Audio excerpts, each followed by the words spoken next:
Hoy comienza la celebración de lo que fue la última semana de nuestro Señor Jesucristo aquí en la tierra,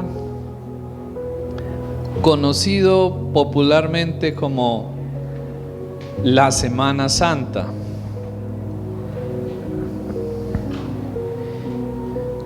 Que aunque bíblicamente no es la semana la que está llamada a ser santa, sino nuestras vidas las que están llamadas a ser santas, ¿verdad? Creo que son términos y son cosas importantes de aclarar, porque yo escucho y entiendo que muchas veces por desconocimiento y porque así lo han enseñado, muchas personas tienen un gran respeto por el viernes especialmente, ¿no? Y dicen ese día no hay que hacer nada y ese día es un día de mucho respeto. Sin embargo, creo que ese temor y ese respeto debe dirigirse no a un día, sino al Señor. Y debe ser no solo de un día, sino debe ser de todos los días de nuestra vida.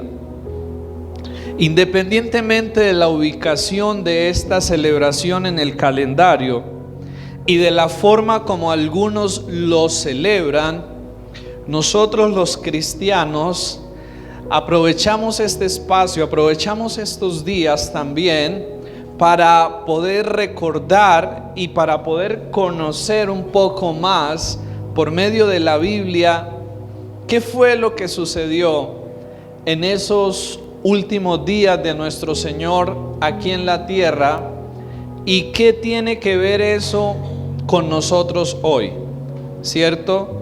Que no solamente hablamos de una historia de hace muchos años, de algo que pasó hace muchos años, sino cómo esto tiene que ver con nosotros hoy, ¿verdad? O sea, ¿qué tiene que ver eso con nosotros en este tiempo? La entrada triunfal en Jerusalén de nuestro Señor Jesucristo, el domingo conocido hoy como algunos lo celebran como Domingo de Ramos, ¿cierto? Esa entrada triunfal de nuestro Señor en Jerusalén, para muchos de sus seguidores fue algo muy emocionante. ¿Por qué razón? Porque de una u otra manera podían ver que lo que tanto ellos esperaban, ¿cierto? De que llegara un rey, de que llegara un salvador, se estaba cumpliendo en Jesús, ¿cierto? Podían ver a Jesús entrando de una manera muy humilde y sencilla, pero entrando triunfal sobre Jerusalén como el rey. Sin embargo, el Señor a esos seguidores les dice algo que después los pone como a pensar, ¿no? Y que esa celebración deja de ser tanto una celebración y empieza a convertirse como en algo que, bueno, esto no tiene mucho sentido. Juan capítulo 12 versículo 24, el Señor dice lo siguiente. Juan capítulo 12 verso 24.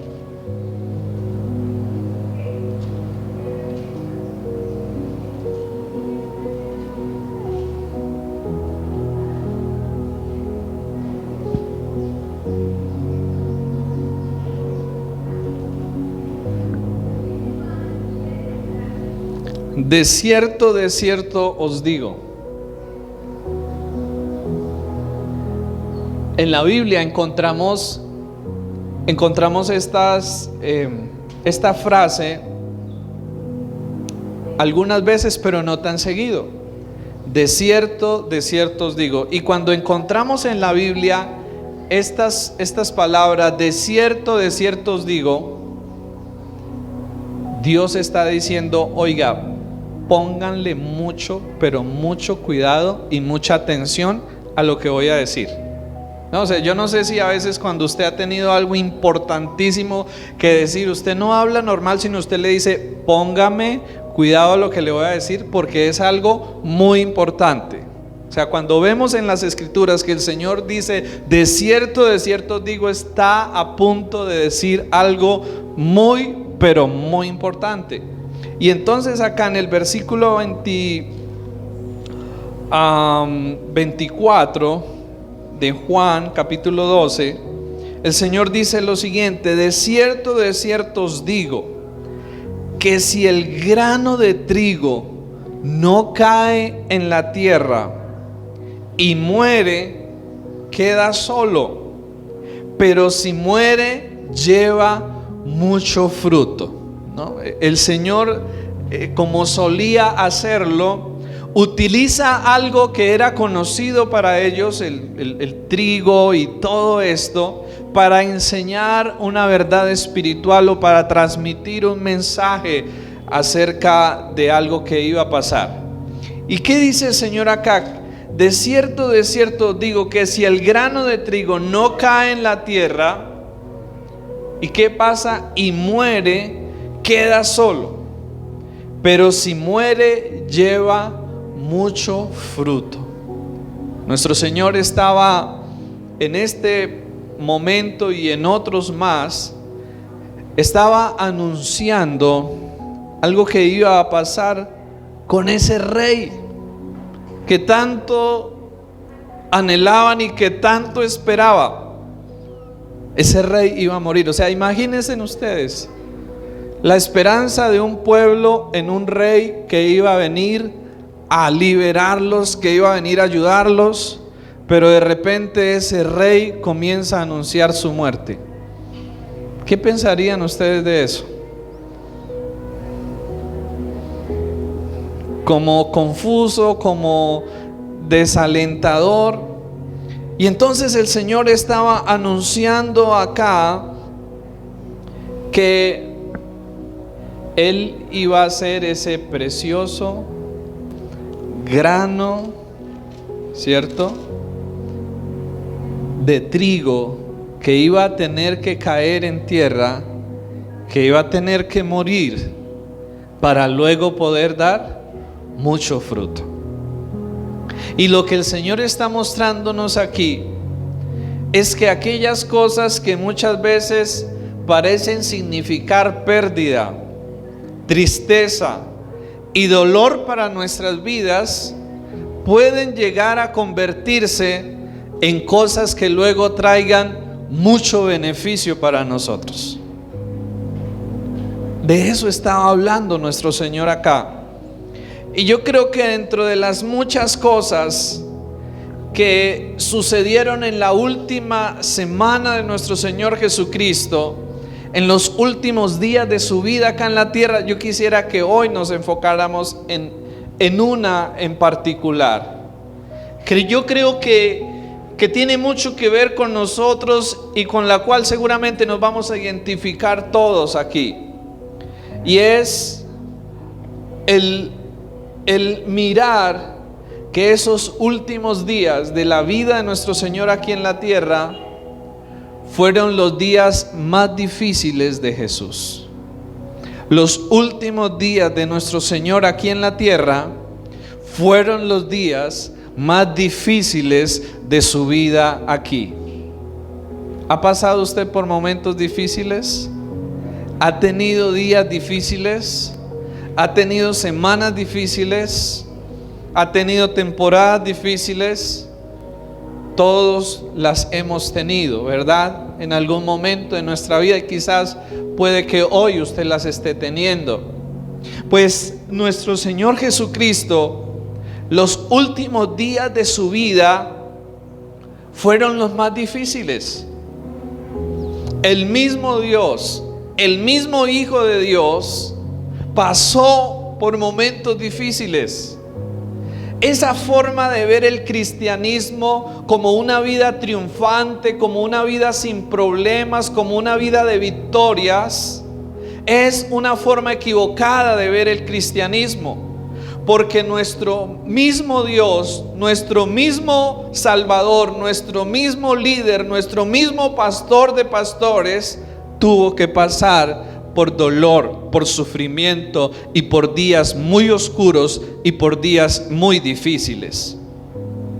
Y cuando nosotros recordamos lo que sucede en los últimos días de Jesús, tenemos que hablar del sufrimiento, porque es que los últimos días de Jesús aquí en la tierra fueron días de sufrimiento, fueron días de profundo dolor, fueron días de profunda agonía, fueron días de cosas supremamente duras y difíciles, que si alguien ha tenido que sufrir en la tierra ha sido nuestro Señor Jesucristo. O sea, nosotros muchas veces pensamos que, claro, ciertamente a los seres humanos nos pueden llegar a pasar cosas muy duras y muy difíciles, pero yo creo que lo que nuestro Señor Jesús vivió los últimos días de su vida en esta tierra fue algo realmente muy, pero muy duro y muy difícil.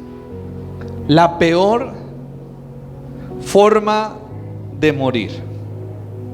Hoy en día la cruz se utiliza para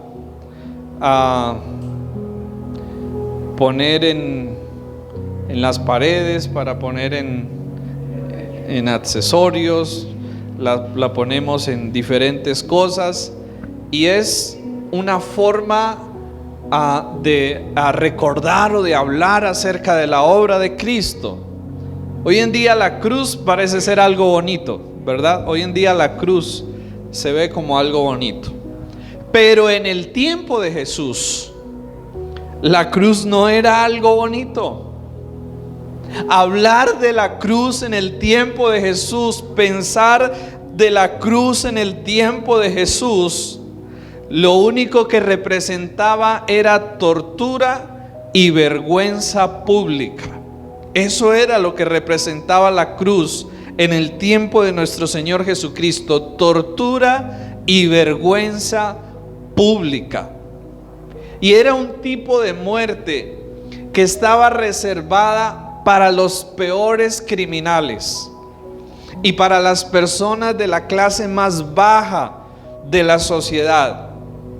Era una muerte que buscaba sembrar el terror en los que la veían, para que no se fueran a rebelar contra el imperio y para que no fueran a hacer cosas contrarias a lo que el imperio romano en ese entonces establecía, ¿no? Era como un mensaje: mira lo que te puede pasar si tú te rebelas, y sembrar miedo en las personas.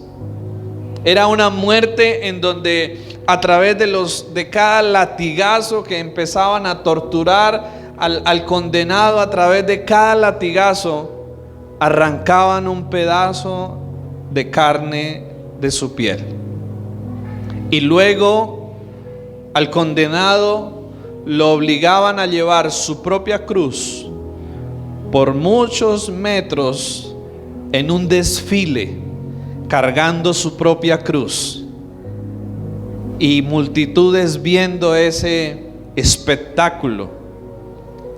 Y después de ese recorrido cargando su propia cruz, clavaban sus manos y clavaban sus pies con clavos al madero y lo colocaban y lo dejaban allí por horas y por días, en donde no era una muerte inmediata, sino era una muerte lenta y supremamente dolorosa. Después de haber sido azotado y su carne arrancada con los latigazos y estar con sus manos clavadas en el madero, sufría de deshidratación y de falta de respiración, hasta que finalmente, después de horas y horas de agonía y de sufrimiento, la persona moría allí, exhibida públicamente en esa cruz. Así que cuando nosotros pensamos en la cruz, Y vemos hoy en día la cruz como algo bonito en el tiempo de Jesús, y lo que Jesús tuvo que pasar allí en la cruz no fue nada agradable y no fue nada fácil. Sin embargo, yo quisiera que nosotros nos pudiéramos enfocar no solo en el sufrimiento de nuestro Señor Jesús, sino en su actitud en medio del sufrimiento. Porque la Biblia no solo nos muestra el sufrimiento de nuestro Señor Jesús, la Biblia no solo nos muestra a Cristo sufriendo, sino que la Biblia revela detalles de cuál fue su actitud en medio del sufrimiento. Y creo que eso es lo que más habla a nosotros en este tiempo, la actitud de Jesús en medio del sufrimiento. ¿Cuál es su actitud en medio del sufrimiento? ¿Cuál es su actitud cuando llega el sufrimiento? Podríamos pensar en eso en esta mañana. Algunos entran en depresión, otros en desespero, en ansiedad, en enojo. Cierto, son muchas nuestras reacciones frente al sufrimiento cuando éste llega a nuestras vidas, pero creo que la Biblia nos muestra acerca de nuestro Señor Jesucristo algo sorprendente, y es que cuando normalmente a nuestra vida llegan las dificultades, llegan las pruebas, uno trata de descarrilarse. No sé si a usted le ha pasado eso. Muchas veces cuando vienen las pruebas y las dificultades, tratamos de descarrilarnos, de perder el enfoque en lo que deberíamos hacer o en lo que veníamos haciendo, y nos tendemos a desenfocar, nos tendemos a descarrilar. Sí, yo he visto personas incluso apartarse de la fe en el Señor cuando llegan las pruebas, cuando llegan las dificultades. He visto personas que servían al Señor con su corazón, pero vinieron pruebas y dificultades, y eso los llevó a dejar de servir al Señor como lo hacían. He visto personas comprometidas con el Señor, pero después de venir pruebas, estas personas empezaron a retroceder y a menguar en su compromiso con Dios, porque es que las pruebas nos sacuden duro, y tan duro que a veces nos pueden llevar a tratar de descarrilarnos y de desenfocarnos en lo que deberíamos estar haciendo en la vida. Abandonar proyectos, abandonar la familia, abandonar el hogar, abandonar un proyecto, abandonar un trabajo. Son muchas las cosas que cuando vienen las pruebas podemos llegar a hacer, desenfocarnos, descarrilarnos. Pero lo que a mí me llama la atención del Señor Jesús es que cuando vino la prueba, cuando vinieron los días más difíciles de su vida, Él se mantuvo enfocado y se mantuvo fiel a aquello para lo cual Dios lo había llamado. Se mantuvo enfocado, se mantuvo fiel. Y en Mateo capítulo 16 verso 21, el Señor conocía de antemano que iba a tener que sufrir, y Él mismo advirtió a sus discípulos de que le era necesario sufrir y padecer muchas cosas. Y esto que nos deja ver que nuestro Señor Jesucristo se preparó para poder enfrentar y para poder atravesar esos días difíciles y esos días oscuros. aunque las pruebas y las dificultades llegan a nuestra vida sin nosotros programarlas o sin saber muchas veces, lo que sí el Señor nos invita a hacer es lo que dice Mateo 26:41. Fueron las palabras de Él para sus discípulos. Mateo 26:41. Mateo 26:41. 41. Mateo 26:41. Velad y orad para que no entréis en tentación. El espíritu a la verdad está dispuesto, pero la carne es débil. ¿En qué momento dijo nuestro Señor estas palabras? Cuando estaba en Getsemaní. ¿Y qué estaba haciendo en Getsemaní nuestro Señor? Volvamos al verso 36.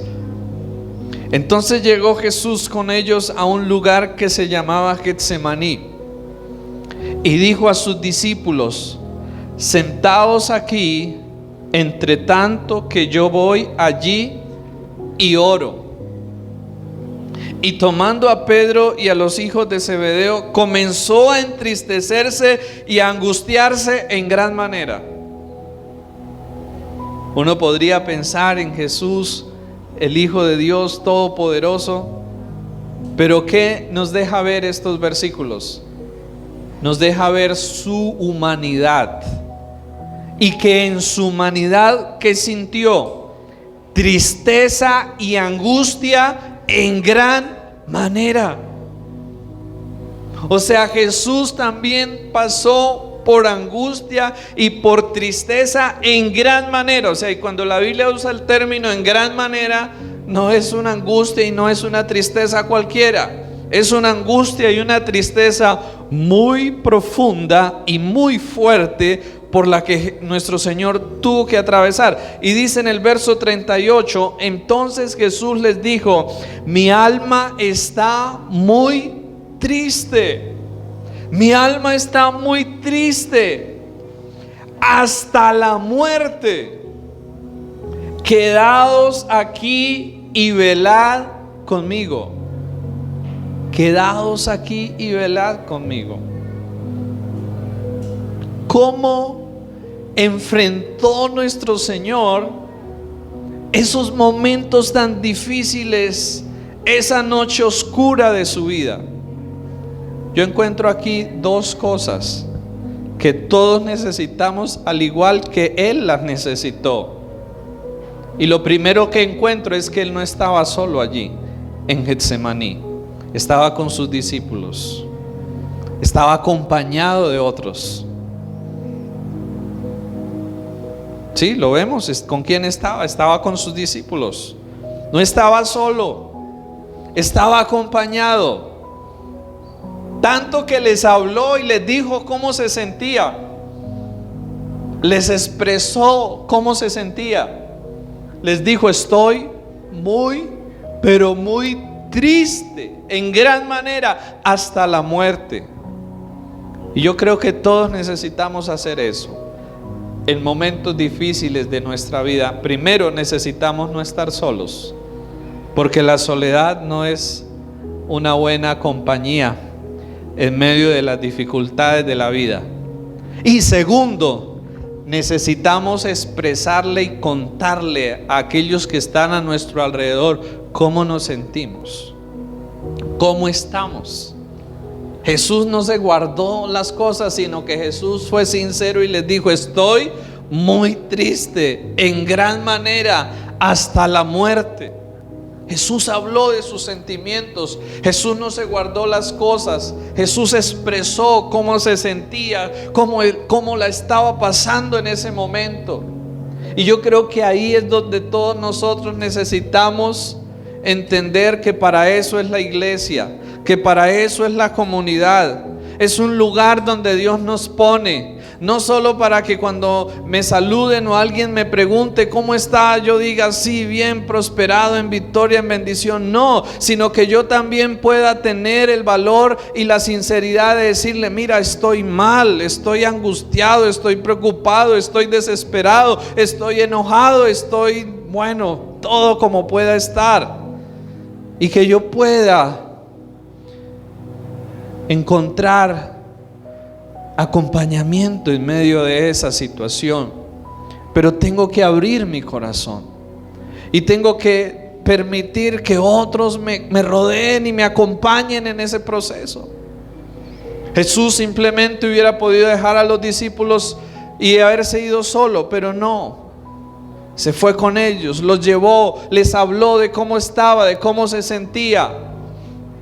Expresó sus sentimientos, expresó sus emociones, se desahogó con alguien, podríamos decirlo así, se desahogó con alguien.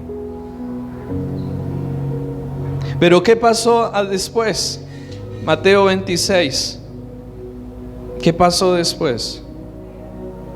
Y yendo un poco más adelante, se postró su rostro orando y diciendo: Padre mío, si es posible, pasa de mí esta copa, pero no sea como yo quiero, sino como tú. Lo segundo que el Señor hizo, y que también todos necesitamos aquí, es orar. Todos lo sabemos. Todos aquí seguramente sabemos lo importante que es orar. Pero de saberlo a practicarlo, muchas veces hay una distancia enorme. Y yo creo que, miren, no tenemos que esperar que las pruebas lleguen para orar. Tenemos que orar para que cuando las pruebas lleguen podamos estar fuertes en el Señor, para poderlas soportar y para poderlas resistir. Que sin duda en medio de las pruebas tendremos que orar más, claro que sí.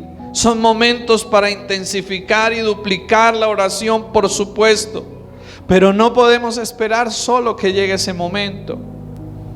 Tenemos que reconocer que la oración no es algo que quizás podemos hacer, es algo que necesitamos para nuestra vida.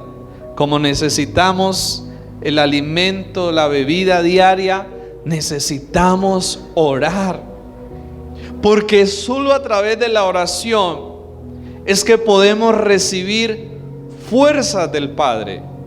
O sea, lo segundo que nuestro Señor nos enseña aquí de cómo enfrentar las crisis, además de no estar solos, sino rodeados de personas y de desahogarnos con ellos, es que yo necesito también acudir a Dios y pedirle que me dé fuerzas para poder soportar, y para pedirle, ¿qué es lo que el Señor le está pidiendo al Padre acá? ¿Cierto? 26:39. Y yendo un poco adelante, se postró sobre su rostro, orando y diciendo: Padre mío, si es posible, pasa de mí esta copa, pero no sea como yo quiero, sino como tú. O sea, en otras palabras, el Señor ora no para decirle al Padre qué es lo que tenía que hacer, no para decirle al Padre cómo Él quería que fueran las cosas, sino para pedirle al Padre que, claro, no era difícil, no era fácil lo que estaba pasando, que ojalá le quitara eso, pero que si esa no era la voluntad del Padre, sino que era otra, que finalmente lo ayudara para hacer la voluntad del Padre. O sea, el Señor Jesús, en medio de la prueba, en medio de la dificultad, le pidió al Padre que lo ayudara para seguir haciendo su voluntad. Por difícil que fuera, por duro que fuera, le pidió al Padre que lo ayudara para seguir haciendo su voluntad.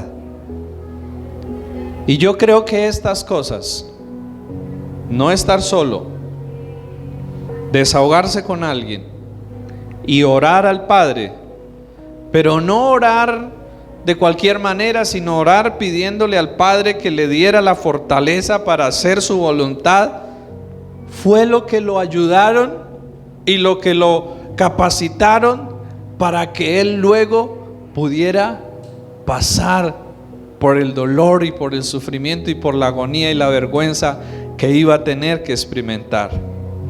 Así que yo puedo ver esas cosas de Jesús, cómo Él se prepara y cómo Él enfrenta esa noche oscura de su vida. Pero luego viene algo más.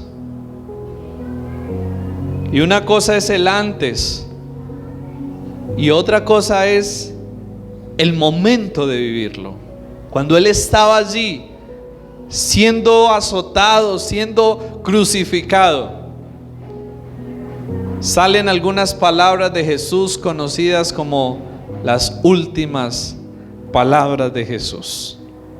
Y esas últimas palabras de Jesús nos muestran y nos revelan cosas realmente extraordinarias para nuestras vidas. ¿Por qué razón? Porque la prueba saca de nosotros cosas. Sí han salido cosas de usted en medio de las pruebas que a veces no salen comúnmente, y algunas pueden ser buenas y otras pueden llegar a ser pero muy malas, ¿verdad? ¿Cierto? Y muchas veces cuando pasamos por pruebas y nosotros tendemos a responsabilizar a la prueba por la manera en que estamos actuando, por la manera en que estamos reaccionando, por la manera en que estamos hablando, ¿cierto? Decimos, pero es que usted no se imagina lo que estoy viviendo, lo que estoy pasando, lo que me han hecho, entonces por esa razón yo hago esto, por esa razón yo reacciono así, por esa razón yo digo esto. ¿Cierto? Tendemos a responsabilizar a lo que nos está pasando de la manera en como nosotros estamos actuando, estamos reaccionando en ese momento. Pero la realidad ante las pruebas de la vida es que las pruebas lo único que hacen es sacar aquello que está oculto en nuestro corazón, aquello que está muy profundo, muy escondido en nuestro corazón.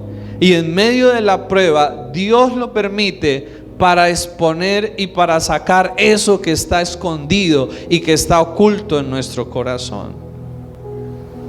Y entonces vamos a ver qué fue lo que salió del corazón de Jesús cuando estaba siendo oprimido por el fuego de la prueba. ¿Qué fue lo que salió de su corazón? Porque como dijo el mismo Señor, de la abundancia del corazón habla la boca. ¿Qué salió de Jesús en medio de la prueba, en medio de estar siendo torturado y sacrificado? Miremos Lucas 23, 34. Y lo que sale de su corazón es sorprendente. Lucas 23, 34.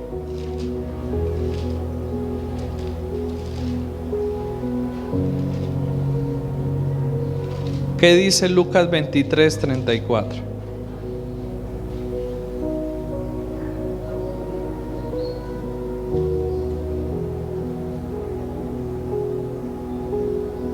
Miremos desde el 32 mejor, para que veamos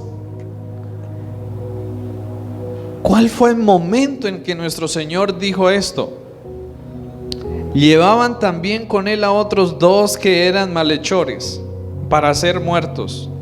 Y cuando llegaron al lugar llamado de la calavera, le crucificaron allí. O sea, en otras palabras, allí fue el momento donde clavaron sus manos al madero y sus pies.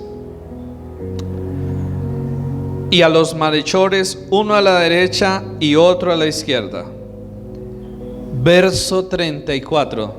O sea, imaginémonos por un momento, si soy yo el que estoy allí siendo clavado en un madero, el que estoy allí siendo azotado, y sumémosle a eso injustamente, porque uno diría, bueno, fue un terrible criminal, pues bueno, pero todo eso que él pasó, tenemos que sumarle que era injusto.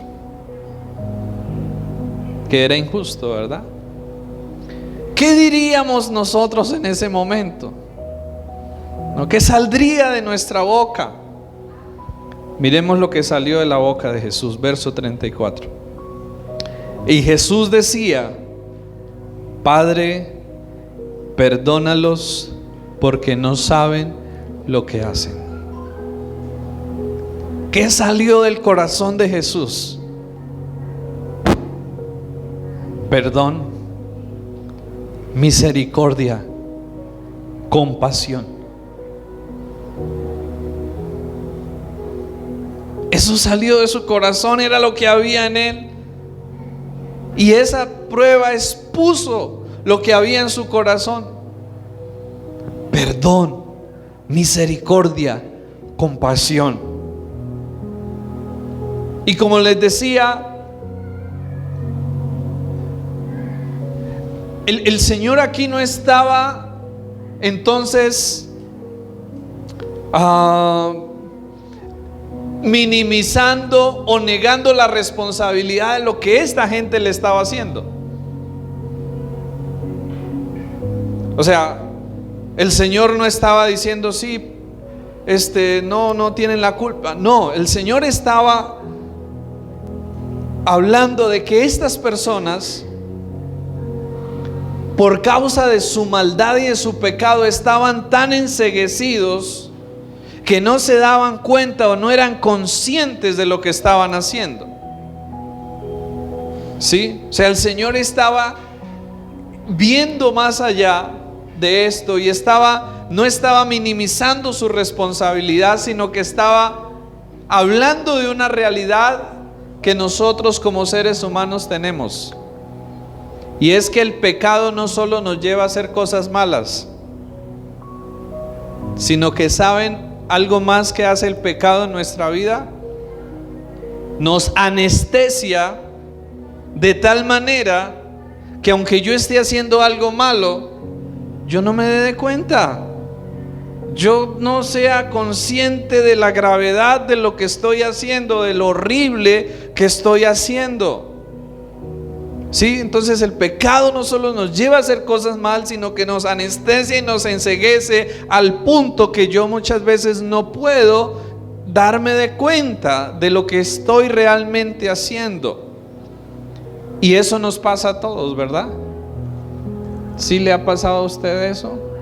Que usted ha llegado a estar equivocado y en el momento usted no se da de cuenta, pero luego al pasar del tiempo uno resulta dándose de cuenta y diciendo: oiga, verdad, estaba equivocado. ¿Sí? Y esos son efectos del pecado sobre nuestra vida. Y entonces cuando el Señor Jesús le pide al Padre: perdónalos porque no saben lo que hacen, estaba expresando y estaba saliendo de su corazón perdón. Perdón.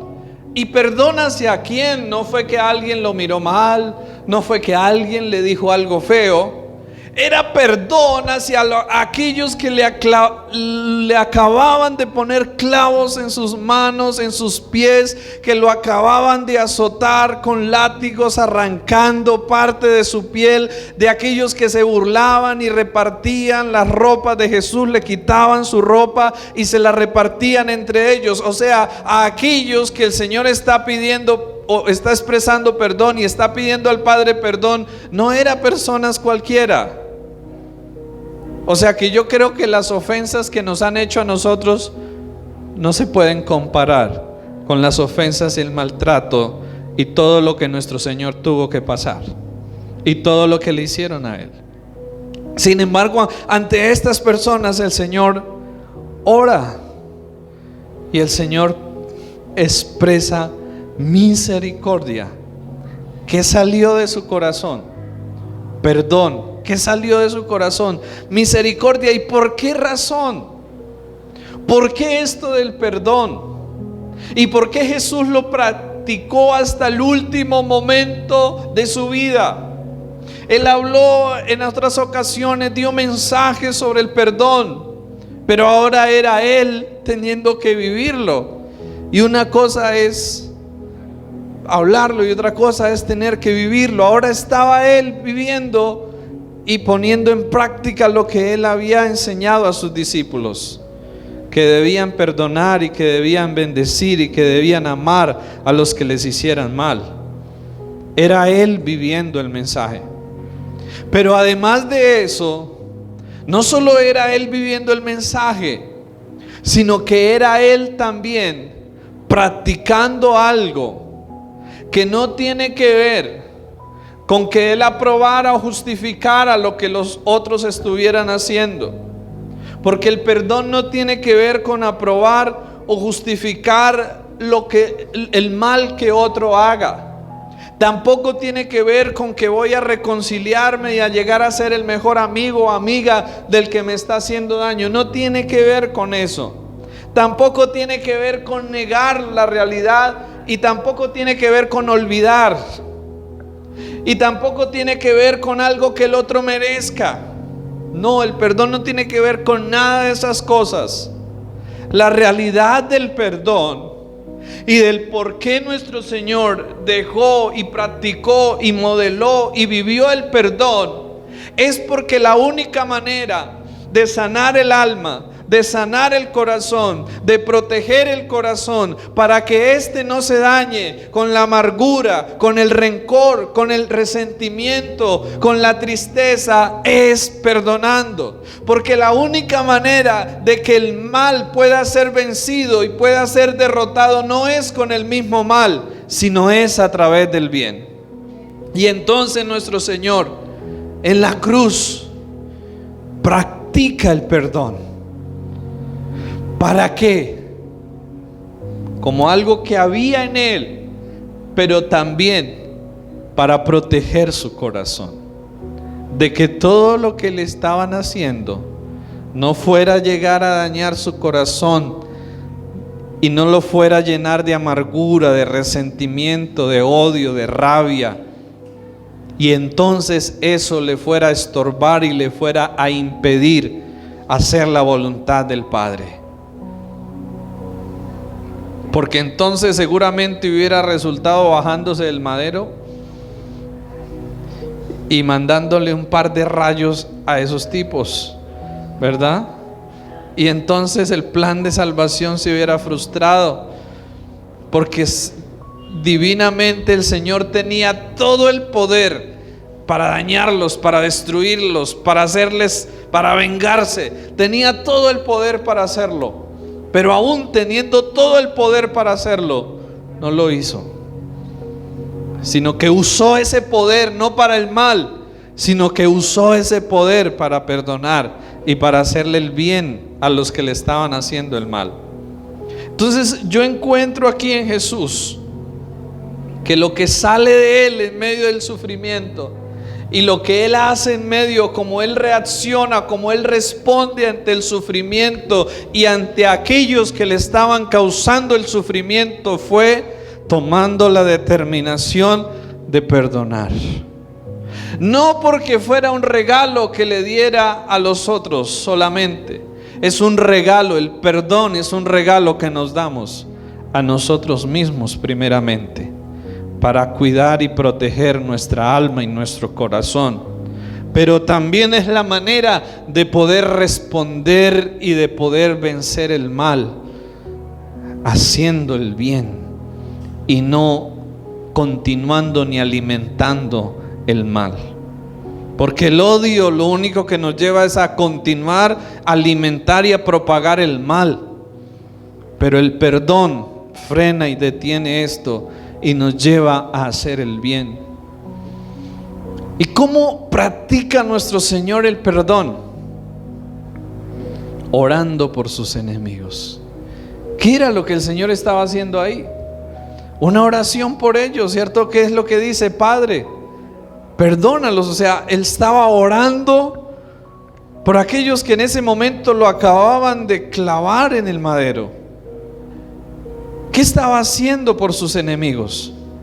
Orando. Yo les hago una pregunta en esta mañana.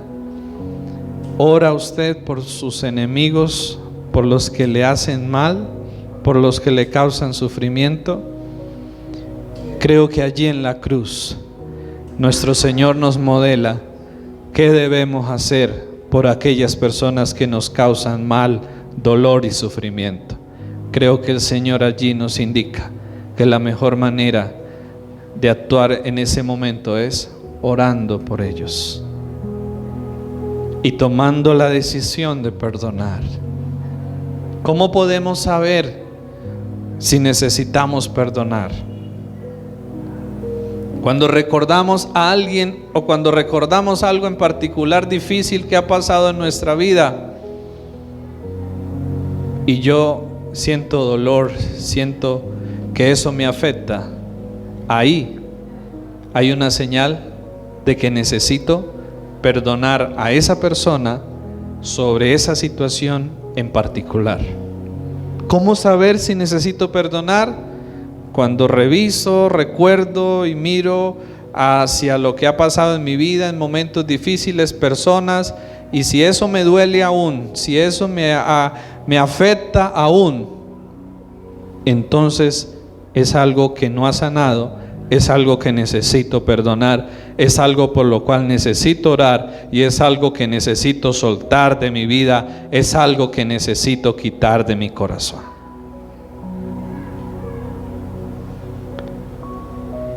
Y entonces, ¿cómo lo hace nuestro Señor? Orando por sus enemigos. Orando por sus enemigos. Y yo creo que hoy que iniciamos esta serie de Jesús como el siervo sufriente y cómo respondió ante esto, quisiera que dejáramos acá estos días. Seguramente vamos a seguir compartiendo más de las palabras de Jesús y de lo que cada una de estas cosas implica, pero yo creo que con lo que hemos visto hoy tenemos algo claro de Jesús en medio del sufrimiento. No estar solos, necesitamos estar acompañados. Necesitamos hablarle a otro y contarle a otros cómo nos sentimos. Necesitamos orar al Señor por fortaleza, no para que Él haga lo que nosotros queramos, sino para nosotros poder hacer su voluntad, por dura y por difícil que pueda llegar a ser. Y finalmente necesitamos orar y perdonar a aquellos que causan dolor, daño y sufrimiento a nuestras vidas. Yo les pido que nos coloquemos de pie y que hoy muchos podemos decir: ah, sí, pero es que Él era Cristo, ¿cierto? Claro, Él lo hizo porque Él era Jesús. Pues yo quiero recordarles algo. Es cierto, Él era Jesús, pero Él fue 100% humano como cada uno de nosotros. O sea, ¿y por qué lo podemos decir? Porque Él expresó: mi alma está triste, muy triste hasta la muerte. Y yo creo que así como Él experimentó tristeza, yo creo que Él también experimentó la lucha de sentir rabia hacia esos tipos, de querer hacer justicia por su propia mano, pero no permitió que eso dominara y controlara su vida, sino que finalmente se rindió a la voluntad del Padre y con la ayuda del Espíritu Él pudo hacer lo que sabía que debía hacer, que era perdonar, como Él mismo lo había enseñado y Él mismo lo había hablado en otras ocasiones. O sea, no es porque fue Jesús, entonces eso para Él fue facilito. No, fue supremamente difícil, pero Él lo enfrentó en dependencia de Dios. Y saben, quiero decirles algo más. Hoy, si tú eres un creyente, ese Jesús que hizo eso está en ti y está en mí. ¿Para qué? Para que nosotros, por medio de Él, lo podamos hacer. Amén. Para que por medio de Él lo podamos hacer. Y si tú no eres un creyente y tú dices: definitivamente yo no puedo hacer eso, es cierto, alguien humanamente no puede hacer esto. porque esto es divino, esto es sobrenatural. Pues en lugar de usar eso como una excusa para no hacerlo, mira más bien eso como una necesidad de Cristo en tu vida, para que entonces, teniendo a Cristo y llenándote de Cristo y llenándote de Él, puedas recibir las fuerzas y la capacidad para poder hacerlo.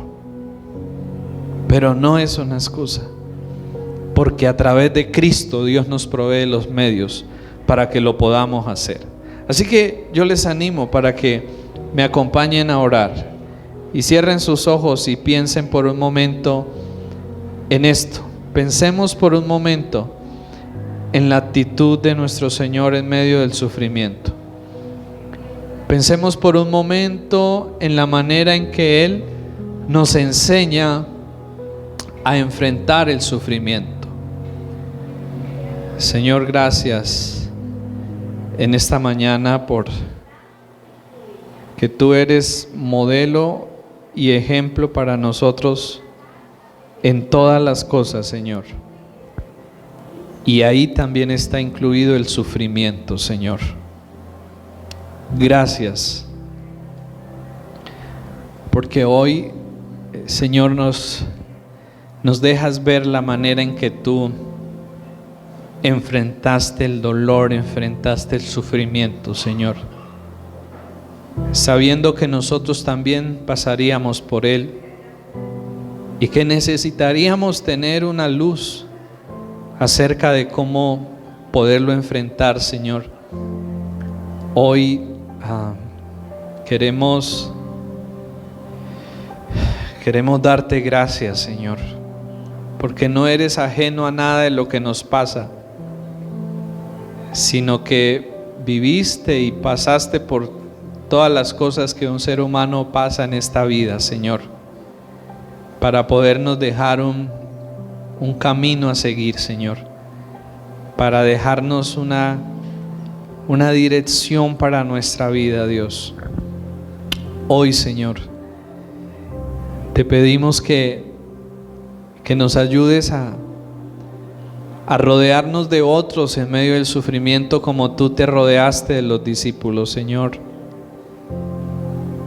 Señor, ayúdanos a no enfrentar solos los momentos difíciles de nuestra vida, a no aislarnos de las personas, sino más bien sí buscar personas de confianza y podernos apoyar y acompañar de ellos en momentos difíciles, Señor. Ayúdanos a abrir el corazón y a expresar nuestros sentimientos, a expresar, Señor, lo que hay en nuestro corazón, Dios. Ayúdanos, Señor, a no guardar y a no cargar solos con las cosas, sino a podernos desahogar con otros, Señor. Ayúdanos, Padre. Ayúdanos a ser honestos y a ser sinceros sobre nuestros sentimientos, sobre nuestros pensamientos, Señor.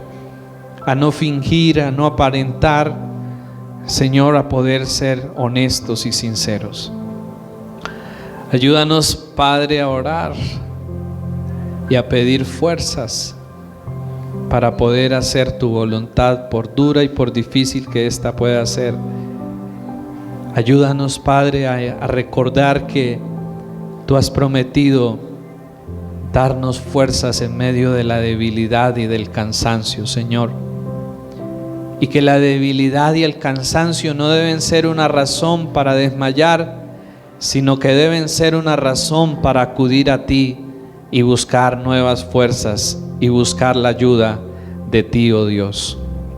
Señor, también oramos en esta mañana para que en medio del dolor y el sufrimiento que pueda ser causado por otros, podamos perdonar, Señor, y podamos hacerlo de corazón, no de labios, sino de corazón, Dios, y podamos orar por los que nos hacen daño, Señor.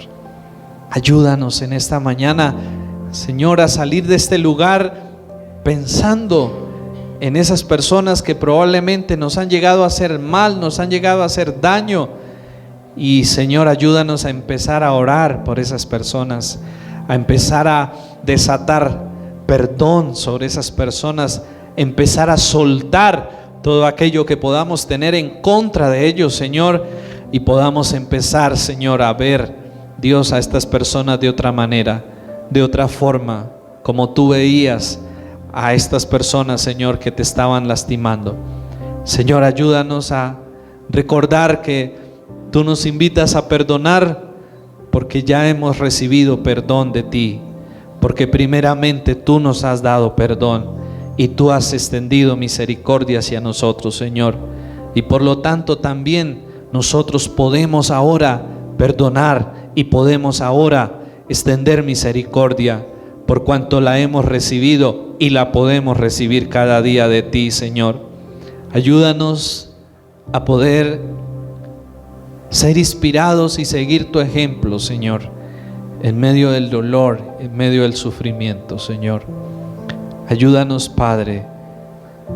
Ayúdanos, Jesús. Ayúdanos, Espíritu Santo. Danos las fuerzas y danos, Señor, la determinación para hacerlo.